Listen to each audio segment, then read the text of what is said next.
buenas tardes. Lo que sería el webinar de hoy. La idea era un poco plantear dentro del tema general de lo que es la globalización. Yo creo que hoy más que nunca y en estos tiempos es importante, en fin, reflexionar sobre lo que son los desafíos de la economía, tanto en el corto, el mediano y el largo plazo, que eso es lo primero que habría que distinguir, y en segundo lugar, pues cada uno de estos elementos del corto, mediano y largo, cómo puede influir esto en el desarrollo de cada una de las personas y cómo cada uno trabajando pues puede tener distintas perspectivas, ¿no? Yo creo que no vale la pena hacer un reconto de lo que está pasando con la economía mundial muy largo, pero sí decir obviamente de que hay bastante preocupación con respecto a un tema que hay detrás de muchas de las cuestiones que se están analizando, y es que independientemente de los movimientos bursátiles, de los problemas que nosotros podemos ver todos los días en los telediarios, lo cierto es que hay toda una teoría que se desarrolla en torno a muchas empresas y muchos gobiernos que piensan o que tienen cierta influencia, en su opinión, que estamos en una etapa de lo que se llama un estancamiento secular. Esta palabra sí que suena muy fuerte, digamos, desde el punto de vista casi médico. Lo que viene a decir más o menos es que, bueno, no solamente que no hemos salido de la crisis del 2008, sino que hay algo debajo, algo estructural en la economía que está haciendo que esto no funcione, ¿no? Y los síntomas más lógicos de todo esto es fundamentalmente a través de dos grandes cuestiones. La primera es que cuando uno hace toda la política monetaria y toda la política fiscal que está a sus manos y la economía no sale adelante, bueno, un primer farolillo amarillo que hay que tener en cuenta. Y eso ha pasado, ¿no? O sea, tanto las políticas monetarias como fiscales han hecho todo lo que han podido, los bancos centrales, los gobiernos también en su momento. El primero insistimos en gastar mucho, luego en ser austeros. Y lo segundo, y quizás lo más importante, es que no encontramos los canales suficientes para que la gente pueda canalizar todos sus ahorros hacia inversiones productivas. En definitiva, cuando no hay posibilidad de que alguien invierta, ya sean los gobiernos, ya sean las empresas, pues lo que va a suceder lógicamente es que sin inversión al final entraremos en una especie de eso de estancamiento secular, y la gente pues con sus ahorros pues no sabrá qué hacer, ¿no? Y entonces ahí entraremos en un problema de mediano y de largo plazo, que si es así, algo similar a lo que sucedió luego de la crisis del año 29. Esta frase de estancamiento secular se relaciona con un economista que se llamaba Hansen, y actualmente se relaciona con el que fue ex secretario del Tesoro y presidente de la Universidad de Harvard durante muchos años, Larry Summers. Y si realmente esto es así, pues la situación es bastante compleja. Es bastante compleja porque independientemente de los vaivenes, pues lo que hay detrás es un cierto pesimismo en el mediano y largo plazo para que esto pueda echar a andar. Posiblemente sean 10, 15 o 20 años donde la situación no estará bien.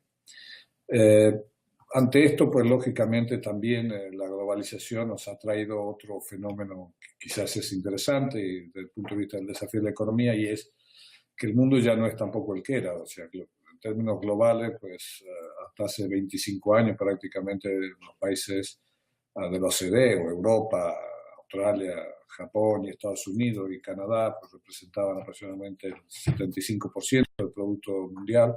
Hoy eso ha caído. Hay países emergentes muy importantes. No tengo que mencionar obviamente a lo que ya os imagináis, como China, India, Brasil, Rusia, Sudáfrica, los llamados BRICS, que representan una parte también cada vez más importante de la economía mundial. China es la segunda economía mundial y hasta hace muy poco tiempo pues, era un país prácticamente que no tenía influencia en la economía mundial. Digo, hasta hace poco, 20 o 30 años, ¿no? De manera tal que también está pasando que no entendemos demasiado cómo funcionan esas economías. La economía china no funciona igual que las economías que nosotros estamos acostumbrados. Su forma de comerciar internacionalmente es totalmente distinta. Ahora ustedes acaban de ver una gran movilización en Alemania para que China no produzca debajo de los costes, eso se llama dumping.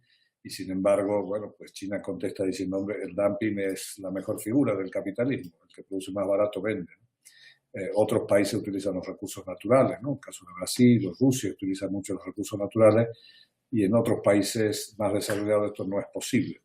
De manera tal que el juego de globalización se enfrenta a estos dos grandes desafíos, yo creo. Por un lado, si estamos o no ante un estancamiento secular, lo cual implicaría un mediano y largo plazo donde no habrá inversiones, donde no habrá posibilidades de crecer de una manera sostenible. Y estamos también ante el desafío de un mundo mucho más global, valga la redundancia, donde muchos más países son jugadores en este juego global y juegan con reglas de juego distintas y por lo tanto muchas veces no entendemos, ¿no? Hoy, si ustedes ven la noticia de ayer, el Banco de Japón acaba de poner lo que se llama tasa de intereses negativa, ¿no? Esto es más o menos como decir que usted por dejar el dinero le tiene que pagar dinero al banco, ¿no? Y se supone que si eso es así, pues el yen japonés tendría que haberse devaluado, que es una moneda que no es atractiva y sin embargo en estos últimos días se ha revaluado aproximadamente un 15% respecto a se ha revaluado.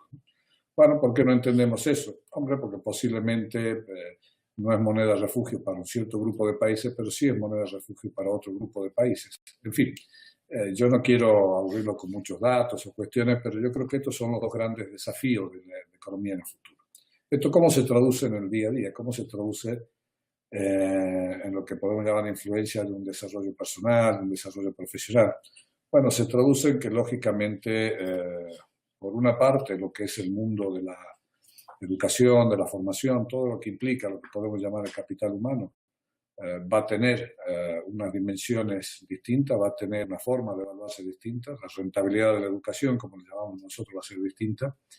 Y por otro lado, también aparece el fenómeno del mercado de trabajo, ¿no? ¿Cuáles van a ser los trabajos del futuro? ¿Qué va a pasar con el mercado de trabajo del futuro? ¿Qué vamos a hacer con eso? O sea, ¿cómo se va a ocupar la gente? Siendo que hoy las tasas de desempleo, si bien algunos países como Estados Unidos tiene pleno empleo, la mayoría duda de la forma en que se mide, digamos, pero en general en el mundo, por ejemplo, la tasa de desempleo juvenil es muy alta, ¿no? En Europa alcanza cifras récord, pero también sucede en Asia, también sucede en América Latina, en Australia, etcétera. Y entonces, esos dos grandes desafíos yo creo que es lo que les puede interesar de cara al futuro inmediato, ¿no? ¿Por qué razón? Bueno, porque el mercado de trabajo se organiza básicamente con empresas que invierten, con empresas que tienen cierta perspectiva de poder aumentar su capacidad productiva, innovando y por lo tanto incorporando nueva gente del mercado de trabajo a la empresa. Bueno, esto va a ser mucho más difícil y por lo tanto la competencia en el mercado de trabajo no será mucho más dura, no es esa la expresión, sino que lo que será es mucho más compleja. No entendemos demasiado qué pasará con esa competencia en el mercado de trabajo. Algo hay ya, ¿no? O sea, está claro que la influencia en el desarrollo de estas cuestiones es que ya nadie piensa en que el trabajo tiene que estar a la vuelta de casa o a la vuelta de mi centro de estudio o a la vuelta de mi entorno familiar, ¿no? Es obvio de que ahora hay que estar preparado para ir al lugar donde hay trabajo, donde posiblemente yo pueda encontrar una solución. Esto ha cambiado, ¿no? Esto no era así no solamente en España, sino en muchos países, ¿no? La tasa de migración juvenil de menos de 32 años en el año 2015 ha sido aproximadamente de 46 millones de personas. O sea, 46 millones de jóvenes se han movido buscando trabajo.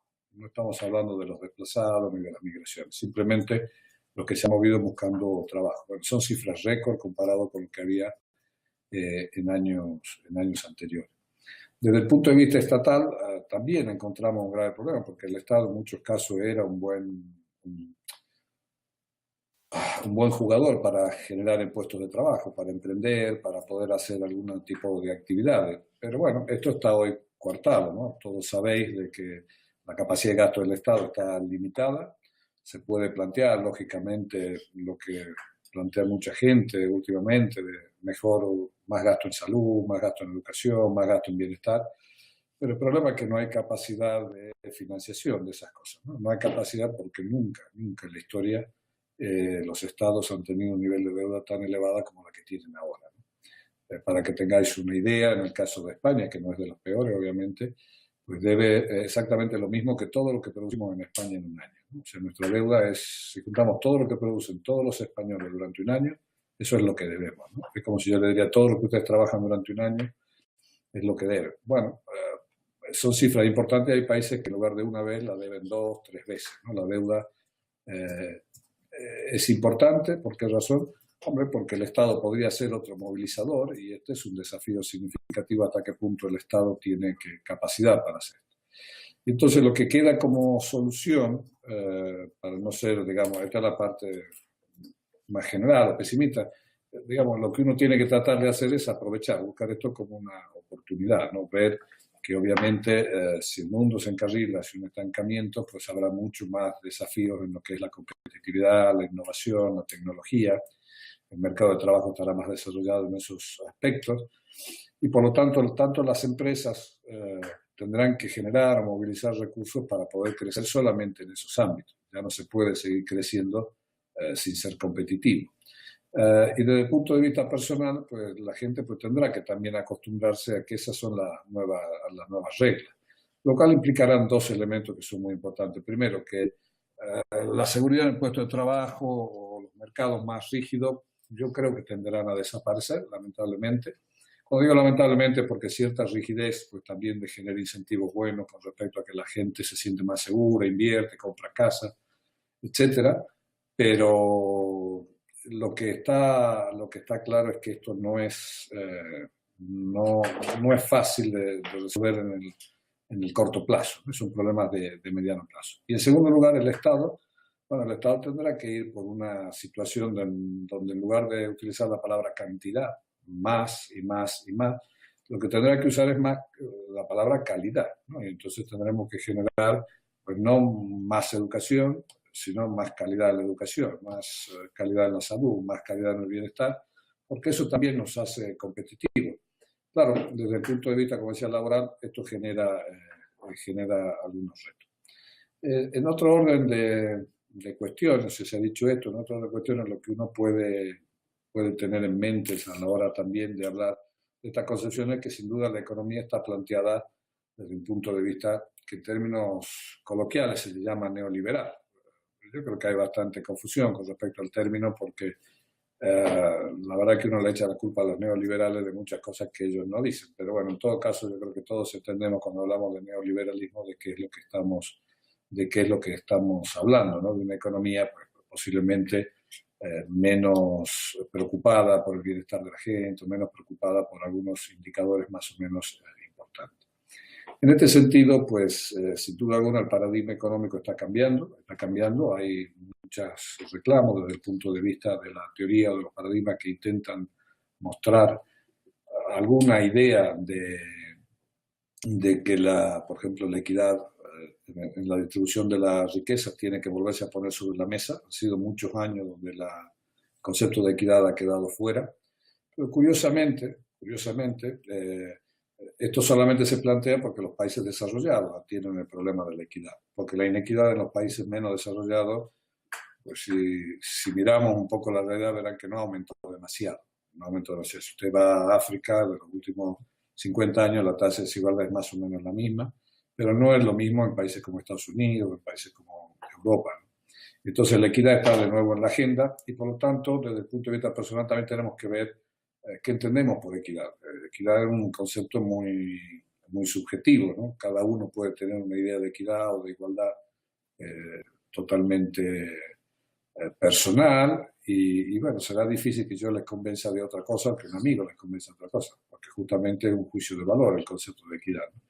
Lo que sí podemos pedir, digamos, como tal, no es que se defina la equidad, porque eso, como digo, será imposible, pero sí que aquellos que tienen a su cargo los policymakers, ¿no? Los que tienen la capacidad de hacer política, sean transparentes a la hora de decir qué representa para ellos la equidad.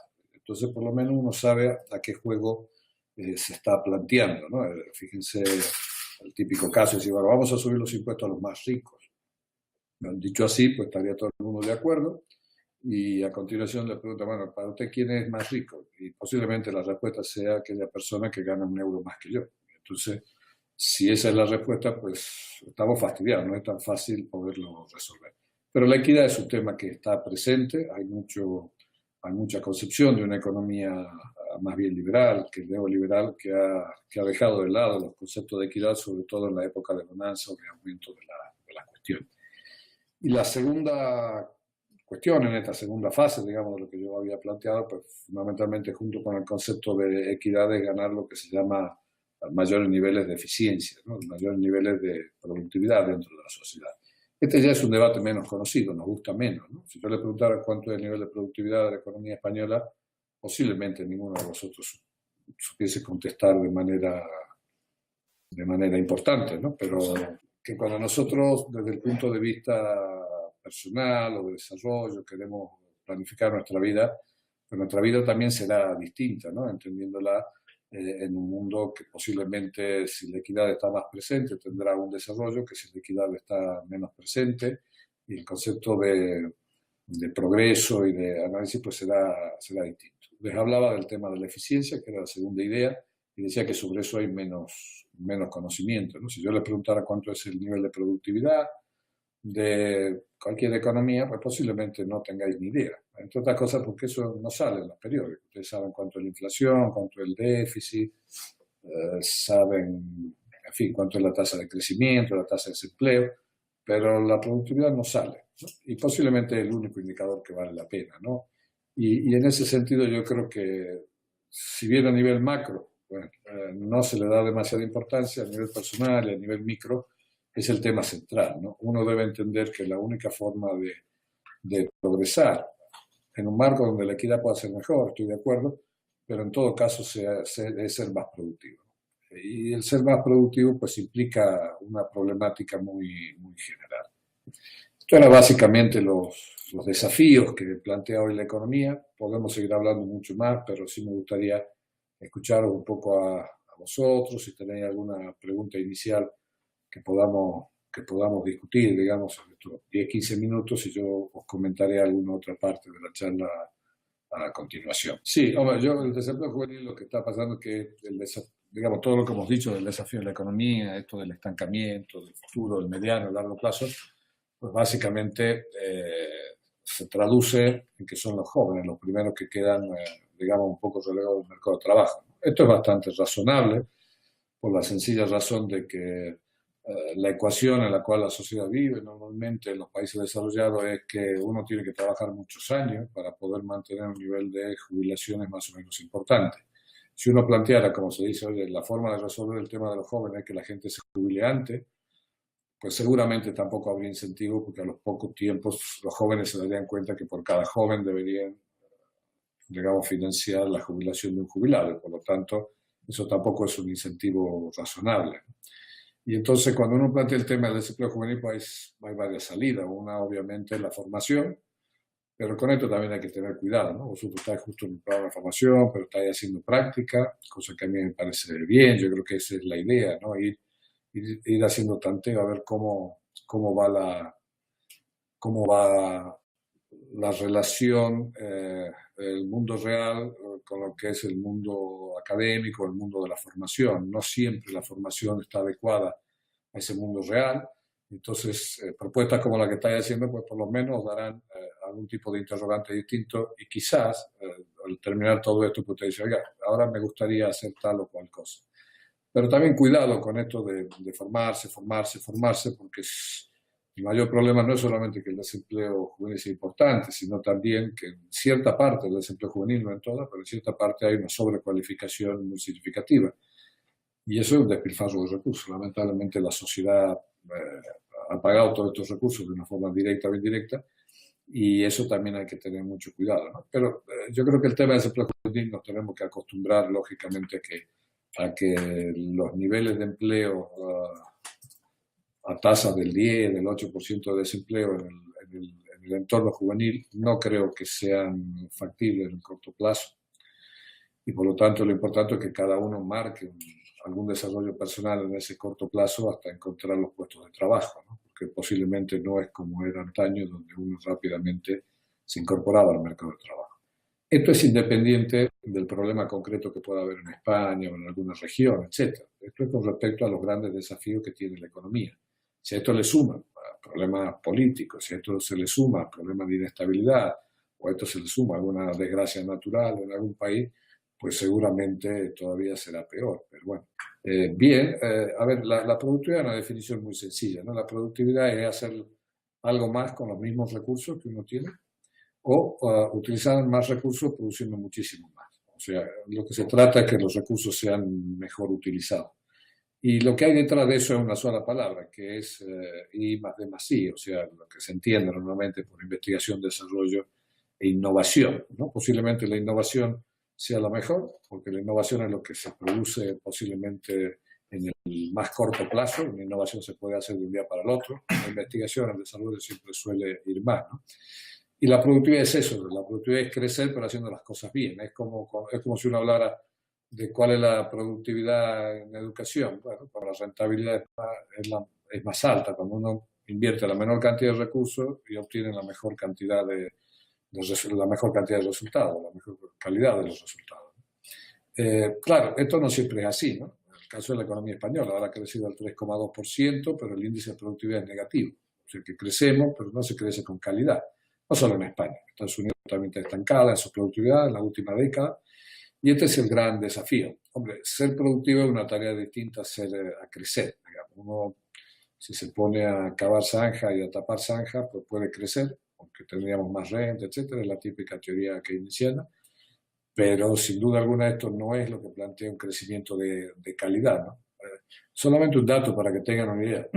Israel produce la misma cantidad de patentes en un año que toda Europa junta. Mejor no les digo la comparación con España, ¿no? Bueno, eso es el productivo, ¿no? Porque el que genera patentes genera innovación, genera desarrollo, ¿no? Y Israel, pues, es un país que tiene unos recursos humanos, etcétera, pero que, bueno, que está en guerra, que tampoco es una economía altamente desarrollada, ¿no? No, obviamente es fácil saber cuál es el nivel de riqueza que tiene la sociedad y cada uno de los individuos, obviamente. La pregunta es quién es el rico, ¿no? ¿Dónde haces el corte, ¿no? Si tú tendrías que subir los impuestos, se los subiría el que cobra más de 60.000 euros, y te parece que los demás de 60.000 euros son ricos. Posiblemente, ¿qué es más importante, la renta o el patrimonio? O sea, posiblemente una señora que tiene un piso valorado en muchos millones de euros porque lo ha heredado y que tiene una pensión de 400 euros, habría que subirle la pensión. En fin, el cálculo no es lo difícil, sino lo que es difícil es desde el punto de vista del juicio de valor, decir a dónde se hace el corte. Alguien lo tendrá que decir, los responsables políticos o quien tenga la responsabilidad en ese caso. Lo importante es que lo diga. O sea, que lo importante no es que se diga que le vamos a cobrar impuestos a los más ricos. Lo importante es que alguien me diga qué es para él el más rico. ¿Vale? A partir de ahí, por lo menos, al año siguiente yo le puedo recordar diciendo, oiga, recuerde que usted había dicho que los más ricos eran los de tanto, ¿no? Entonces esos juicios de valor son importantes. No, las crisis son propios hombre, yo creo que son fruto del propio sistema, ¿no? El sistema es el sistema económico que nos hemos dado es un sistema de crisis, ¿no? Un sistema de auges y depresiones, no podría ser de otra forma, quiero decir, o sea, está todo hecho para que haya épocas de auge y épocas de depresión. El gran desafío de los economistas, cosa que como veréis no parece que les va demasiado bien, es tratar de aminorar ese ciclo, tratar de que los ciclos sean cada vez más pequeños o, en otras palabras, decir que se puedan desaparecer las crisis, ¿no? Pero alguien contestaría que en la propia filosofía del sistema están las crisis, ¿no? Porque la competencia, el egoísmo y una serie de elementos que hay detrás de lo que es el funcionamiento de los mercados, pues generan este tipo de crisis, ¿no? La pregunta no es tanto, creo yo, si las crisis son parte de un sistema, si son buenas o malas, sino cómo se reparte el coste de las crisis, ¿no? O sea, porque si el coste se repartiría más o menos igual a la crisis, que fuera la crisis, la situación sería buena. Yo tengo un dato para darle con respecto, por ejemplo, a la distribución de la renta, cosa curiosa en España, ¿no? que he leído hace muy poquito, y es, nosotros decimos, la desigualdad de la renta en España está muy mal. Vamos a aclarar un poco qué es eso de que está muy mal. Ustedes saben que a la población se la puede dividir por deciles, o sea, el 10%, el primer 10% que es más pobre, el segundo 10% que es más pobre, el tercero y así hasta el décimo. Eso se llaman deciles. Entonces, es verdad que desde la crisis ahora, el décimo decil, o sea, el 10% más rico, ha perdido el 16% del poder adquisitivo. Mientras que el primer decil, el 10% más pobre, ha perdido el 34%. O sea, prácticamente quienes eran más pobres han sufrido 2 veces y media más la crisis que los más ricos. Pero, el decil número 5, el 6, el 7, el 8, que ya no sé quiénes son esos, si son los más ricos o es la llamada clase media, en fin, esos han perdido el 18%. No han perdido mucho más como los más pobres. Entonces, claro, el tema está que cuando nosotros hablamos de mejorar o hacer política, claro, tendríamos que ir a ese 10%, ¿no? Si realmente quisiéramos, desde mi punto de vista, ser justo.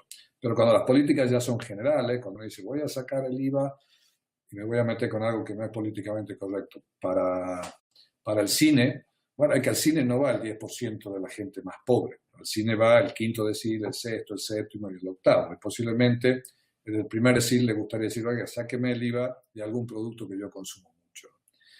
Esto es lo que yo creo que es lo difícil, ¿no? Es lo difícil de estos desafíos.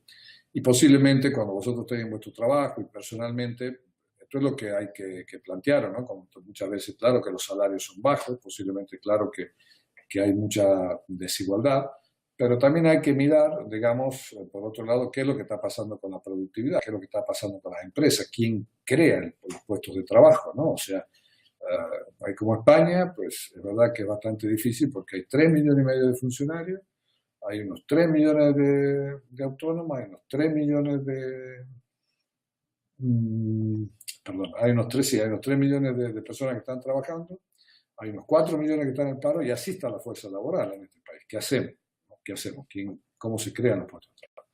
En fin, yo creo que el tema de la igualdad es un tema más a debate, porque yo quiero que alguien tuviese la respuesta exacta, pero yo personalmente creo que a mí lo que más me interesa es que se sea sincero y a partir de ahí pues yo ya podré elegir al que me interese más o menos, ¿no? Es verdad de que hay veces que estamos enrocados en la misma problemática, ¿no? O sea, hay veces que cuando uno habla de la educación, por ejemplo, porque entrar en un tema, a mí no me importa tocar temas sensibles, que se supone que estamos hablando entre gente del mundo académico, no estamos haciendo una charla, digamos, de sesgos ideológicos, sino lo que hay. Y le decía que es verdad lo que tú dices, porque claro, hay veces que se habla de la educación igual que hablábamos hace 30 años. Es que hace 30 años el problema era otro, hace 30 años el problema era la cobertura, el problema era que la gente no tenía acceso a la educación. Hoy el problema no es la cobertura, hoy el problema es la calidad. Y la calidad se resuelve distinto a la cobertura. La calidad se resuelve obviamente pues generando algunos incentivos para que la gente que tenga mayores ganas de hacer algunas cuestiones o esfuerzo lo haga. Y el que no puede económicamente, pues se le da una beca. Pero si tú le das beca a todo, pues estaba hablando, y me parece muy bien que se dé beca a todo el mundo, pero entonces estamos hablando del tema de la cobertura, no de la calidad, ¿no? Yo creo que lo que tú dices lo comparto, digo, yo creo que muchas veces no interesa cambiar las cosas, porque vuelvo a repetir, los cambios, pues es fácil decirlo, pero cuando se sufren o cuando se generalizan los cambios, esto ya es más significativo. Esta no es una discusión nueva, ¿no? Desde el principio del siglo, después de la revolución industrial, siempre se tuvo algún temor a que el capital, en ese caso se llamaba el capital, la maquinaria, ahora se llama tecnología, reemplazaran a la mano de obra, ¿no? Y poco a poco hemos ido viendo, bueno, de que esto no es del todo cierto, ¿no? De que posiblemente el hecho de que uno pueda reemplazar a algún tipo de mano de obra no necesariamente implica que esa nueva generación de actividad no genere más empleo. Posiblemente se genere más empleo. Y lo segundo también, que hay un tópico importante, y es que la tecnología posiblemente está atacando a determinados sectores de la mano de obra que son muy especializados. O sea, es probable que esté más en riesgo por el tema de la tecnología un cirujano y un abogado especializado que un señor que sepa herrar caballos, ¿no? Es muy probable, ¿no? Y entonces también es cierto que en eso hay que tener bastante cuidado a la hora de patear la tecnología. Pero si la tecnología aumenta la productividad, bienvenida sea, ¿no? Sin productividad, como digo, creo que no se puede vivir, ¿no? Y por lo tanto, si aumentamos la productividad, pues posiblemente trabajaríamos menos horas de trabajo, repartiríamos más el trabajo, etc. Pero es un debate, sin duda alguna. El trabajo va a escasear en el futuro, no va a haber la misma demanda de trabajo. El problema es si va a haber el mismo nivel de riqueza. Porque claro, si la solución será esa, pues basta con que uno genere algunos esquemas de equidad para que la sociedad más o menos se mantenga, ¿no? El problema es cómo se reparte. ¿Cómo se reparte esto? Bueno, si tú lo dices al dato, yo me fío de eso, yo no lo conozco al dato del abandono escolar prematuro, ¿no? No sé a qué se refiere esa palabra prematuro, la variable es abandono escolar o no. Prematuro será, me imagino, dentro del primer año de colegio, porque el problema grave es más que todo el abandono escolar, que no es prematuro, el abandono escolar que se produce a etapas más avanzadas, ¿no? Pero en todo caso yo coincido contigo. Y es verdad que si la gente se tiene que ir fuera, bueno, es parte de los desafíos de la economía. Ya no se puede plantear como un tema de la incapacidad de la economía para poder generar los puestos de trabajo. La globalización está aquí, está para quedarse. Y parte de ese problema de globalización es que uno ya no va a poder encontrar el puesto de trabajo donde quiere y como quiere, porque las empresas y la actividad se va movilizando, ¿no? Y en ese sentido, pues yo creo que decir que la economía no es capaz de generar los puestos de trabajo y por eso la gente se tiene que ir, bueno, también es verdad que la economía es capaz de generar los puestos de trabajo durante los primeros años de la década del 2000 y han venido aproximadamente 4 millones de inmigrantes, ¿no? Recuerdo la discusión en esa época, cuando venían los inmigrantes. Bueno, la verdad que no se escuchaba demasiado la ventaja de que vengan los inmigrantes. Sin embargo, cuando se van nuestros hijos, cuando se van nuestros jóvenes, sí decimos de la ventaja. Hombre, yo creo que si el mundo se mueve con el migrante, pues hay ciertas ventajas que recibe el que recibe el trabajador, efectivamente. Porque si tú te vas a trabajar a otro lado, te vas educado, te vas más o menos sano, te va más o menos bien y eso se aprovecha otra economía, ¿no? No toda la inmigración es de largo plazo. La gente yo no creo que marche como un proyecto de vida, ¿no? Como un proyecto personal. Marcha por razones coyunturales o para formación o para poder resolver algún aspecto coyuntural de su etapa laboral, ¿no? Esa es mi opinión. Con respecto, la verdad que no encuentro una respuesta con respecto a lo que decías que ya se me ha ido a mí. Voy a tratar de recuperarlo. Con respecto a lo que decías del abandono escolar prematuro. Bueno, una tasa del 20% es bastante elevada, ¿no? Es una tasa que nos acerca más a los países de menor desarrollo que a los países desarrollados. Pero sigo insistiendo, me interesa más que la cantidad, la calidad, ¿no? Yo creo que la calidad es el gran desafío que hay hoy, ¿no? La calidad hemos visto que es bastante sencillo, ¿no? Es hacer edificios, ¿no? Y poner banco y que los niños vayan a la escuela, fenomenal. Pero después hemos dado cuenta que, bueno, que hay que pasar determinadas barreras para poder decir que esa inversión ha valido la pena, ¿no? Y yo creo que en cobertura, que yo sepa, la situación no es tan dramática como en la calidad, que sí posiblemente bastante dura. Sí, para la economía, claro que es bueno que se generen puestos de trabajo. El problema es que los puestos no se generan, ¿no? Hay una famosa broma, ¿no? En el año 92, cuando Felipe González, el presidente español que en ese momento gobernaba, dijo que iba a crear 900.000 puestos de trabajo, ¿no? Y después de 3 años, pues no creó ninguno. Entonces al final dijo, pero usted había dicho eso. Y dijo, no, yo dije 900 o 1.000 puestos de trabajo. ¿Por qué? Porque los puestos de trabajo no se crean. Tú no puedes crear un puesto de trabajo de la nada. Los puestos de trabajo se crean en la medida que haya riqueza, en la medida que haya productividad. Alguien tiene que generar esos puestos de trabajo y no se puede generar por decreto, porque eso implicaría, pues, obviamente, un nivel de gasto insoportable que alguien lo tendría que pagar en la sociedad, ¿no? Claro que para la economía es bueno que la gente trabaje, ¿no? La medida que nosotros tenemos en la economía más obvia es lo que se llama el crecimiento potencial, ¿no? Alguna vez habrá escuchado. Entonces, cuando uno tiene alguna tasa lejana al crecimiento potencial, lo que se dice es que le falta todavía por recorrer mucho camino y es porque tiene recursos no utilizados. Claro, no hay nada peor que tener recursos no utilizados, ¿no? Es como si usted tiene una casa con 2 habitaciones y una no la usa, ¿no? Después de 10 años posiblemente diga, oye, ¿para qué quiero una casa con 2 habitaciones? Lo ideal sería generar alguna idea, ¿no? Pero sí, y ahí planteas 2 temas, ¿no? Uno son los jóvenes y otros son los mayores. Son 2 temas que creo que se pueden resolver de manera distinta. Por ejemplo, la economía de la vejez, que ahora está bastante de moda, y el cuidado de la vejez, pues sí está generando muchísima actividad en el mundo, ¿no? Está generando muchísimos puestos de trabajo, pero claro, para eso hay que formarse de una forma distinta, hay que tener una tecnología distinta, hay que adaptar, hay que cambiar, hay que tener otras consideraciones en la forma de organizar la economía. Porque si usted quiere cuidar a los mayores, pues tendrá que saber cómo se maneja una grúa, ¿no? En lugar de generar un enfermero tradicional para ir a un hospital donde no estaba preparado para tratar a un mayor. Por eso digo que en el caso de los mayores yo tengo la sensación de que tienes más razón, en el sentido de que le generaría mucho bienestar a la economía y también creo que es más posible una solución al mediano plazo. Con respecto a juvenil, yo soy un poco más pesimista también, digamos, por lo menos en el mediano plazo. Esa es la base, lo que dice Irene, pero es la base del capitalismo, no es lo que se llama creación destructiva, ¿no? O sea, donde desaparece algo y aparece algo mucho mejor, ¿no? Y entonces es la base del funcionamiento de nuestra economía. Si eso pasara con los puestos de trabajo, pues seguramente se generarían más necesidades de puestos de trabajo, ¿no? Yo comparto lo que dice ahí plenamente. Bueno, yo no sé a qué te refieres bien con el ámbito, bueno, me imagino con el ámbito, no, la verdad que tampoco sé muy bien que el ámbito marino, el sector marino, si lo podría aclarar un poco Cristina, está bien, pero en todo caso la primera parte de la pregunta, yo creo que hace el comentario idóneo, ¿no? O sea, hay que buscar nuevos nichos, hay que buscar nuevos puestos de trabajo. Ustedes, no sé si se han puesto a pensar que los ministerios, por ejemplo, en nuestro país se llaman más o menos igual hace 100 años, ¿no? Que hay muchas empresas que están organizadas en su departamento igual que hace 40 o 30 años, ¿no? Bueno, esto implica una resistencia al cambio, sin duda alguna, ¿no? Y con esas características es muy difícil indagar sobre nuevos nichos de actividad, y como hay nuevos nichos de actividad, aparecerán nuevos nichos de trabajo, etcétera, ¿no?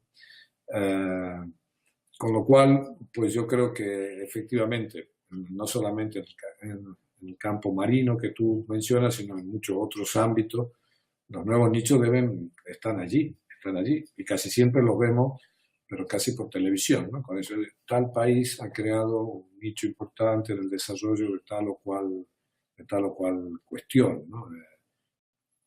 Yo no sé a qué te refieres, como repito, el ámbito marino, pero sí lo hay en otros sectores.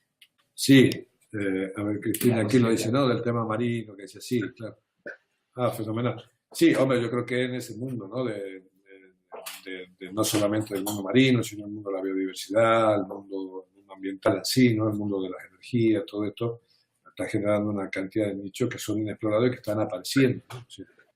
Es curioso, pero el coche eléctrico, al final, está apareciendo en Estados Unidos. Nosotros hemos empezado con los primeros molinos de viento hace 500 años, con los primeros molinos eléctricos hace unos 30, pero no tenemos coche eléctrico, ¿no? En Estados Unidos en 3 años tomó una decisión de que la industria va a girar hacia los coches eléctricos y lo tienen ahí. Hay nichos, ¿no? En determinada cuestión. Biodiversidad pasa lo mismo, ¿no? En temas de investigación diversa, investigación marina, investigación médica. Y evidentemente el mundo marino en ese sentido está totalmente inexplorado, ¿no? Desde el punto de vista general. Bueno, la respuesta la has dado tú mismo, ¿no? O sea, es bastante fácil de explicar. Lo que es un poco inexplicable es que siga pasando eso, ¿no? Quiere decir, sencillamente porque las horas extras posiblemente no sean necesarias, o porque las horas extras no generan un aumento de productividad, ¿no? Sino simplemente pues será algún problema o por el lado del trabajador que quiera hacer más horas extras porque en este caso se les remuneran, o porque el empresario pues ha entendido que como no las paga, pues porque te quede un par de horas más aunque sea gastando luz está allí. Pero sin duda alguna la respuesta la has dado tú, ¿no? O sea, lo de las horas extras es una cuestión bastante inconcebible, digamos, en una economía con una tasa de desempleo del 20%. No parecería razonable. Si realmente se necesitara trabajadores, se podrían juntar esas horas y contratar a otro trabajador. Tengo la sensación de que eso no es así. Como no se necesitan, pues la gente se queda trabajando. Y porque, bueno, hay otros problemas de organización que yo creo laboral importantes, de la hora de la jornada laboral, el tipo de cultura que tenemos, el clima, una serie de elementos que influyen en eso, ¿no? Pero claro, si no somos más competitivos y hacemos más horas extras, pues ya está la respuesta dada, ¿no? Sí, tienes razón, obviamente tienes razón de entrada. Ahora, el tema es que si tú eres más competitivo ya no tienes razón, porque si tú te conviertes más competitivo contratando más gente, es porque el coste te cubre, digamos, los beneficios que tú logras con esa contratación. Yo creo que el problema de mayor contratación de las horas extras pues tiene que ver con que esas horas extras pues no son muy competitivas. Entonces, si uno lograra horas extra competitivas, posiblemente el coste de la seguridad social o el hecho de algún aumento de coste se podría cubrir perfectamente con mayor competitividad. Pero en todo caso, sí tienes razón que también implica un mayor nivel de coste para la empresa. Hombre, esto de la flexiseguridad, pues yo creo que a veces es el cuento, ¿no? Es una buena palabra inventada, pero la pregunta es si al final, cuando tú no dices flexiseguridad, lo que está insistiendo es en la flexibilidad o en la seguridad. Yo creo que muchas veces depende de quién lo diga. Yo sé que está hablando de la flexibilidad y dependiendo de quién lo diga, yo sé que está hablando de la seguridad. Entonces, cuando uno ve a las patronales con los sindicatos, los dos hablan de flexiseguridad, en realidad uno está hablando de la flexibilidad y el otro está hablando de la seguridad.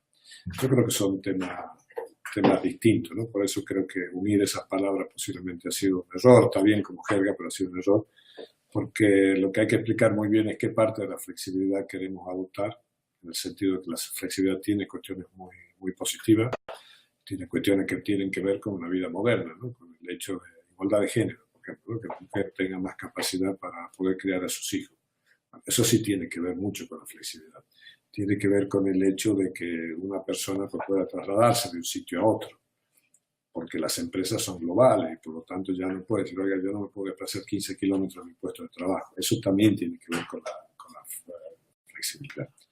Y cuando hablamos de seguridad, pues tampoco podemos estar hablando desde el punto de vista de una seguridad para toda la vida sin incentivo, digamos, una seguridad casi un cheque comprado, ¿no? Como puede pasar, bueno, con algunos sectores, digamos, de la población corporativo que han logrado cierto beneficio, digamos, a lo largo de su vida que les permite una seguridad total del empleo. Y algunos otros también, que no necesariamente me estoy refiriendo al cuerpo del sector público, sino a algunas empresas privadas, grandes directivas, etcétera, que también al final muestran esa seguridad. Yo creo que la seguridad pues tiene que ver con el hecho de que yo tengo que dar la seguridad suficiente para que una vez que una persona tiene un incentivo otorgado por la empresa para cubrir un determinado desarrollo profesional, yo dé la seguridad de que eso se pueda cumplir. ¿Cuánto es el tiempo? No lo sé, posiblemente hay gente que exige una seguridad de 6 meses para terminar su trabajo. O sea, si a mí me dan un proyecto de investigación, yo no pedí una seguridad de 10 años de trabajo para poder hacerlo, sino el tiempo necesario para que yo pueda terminar mi trabajo. Entendido así, pues yo creo que estamos de acuerdo en la flexibilidad y la seguridad. Pero yo, vuelvo a repetir, tengo la sensación de que cuando hablamos de flexibilidad quiero despido gratis por un lado, y cuando hablamos de seguridad quiero que el empresario quiebre, pero que primero pague a los trabajadores. Entonces, ¿qué es la flexiseguridad? No lo sé, ¿no? Yo creo que sería importante verlo. Nada, agradecer la oportunidad de una charla. Al no poder hablar y solo escribir, pues siempre da la sensación de que uno contesta y se queda con la última palabra, y eso no es de lo más agradable. Siempre hubiese sido más interesante un debate, seguro que habría quedado con ganas de decir alguna cosa más larga, pero en todo caso, aprovechando la tecnología y una horita que teníamos por ahí suelta, esto es mejor que muchas otras cosas, ¿no? Y yo agradezco la participación de los que habéis estado en el chat, ¿no? Y espero que, bueno, que el curso y sobre todo el trabajo y vuestro futuro personal y profesional vaya muy bien. Así que, nada, me despido y muchas gracias.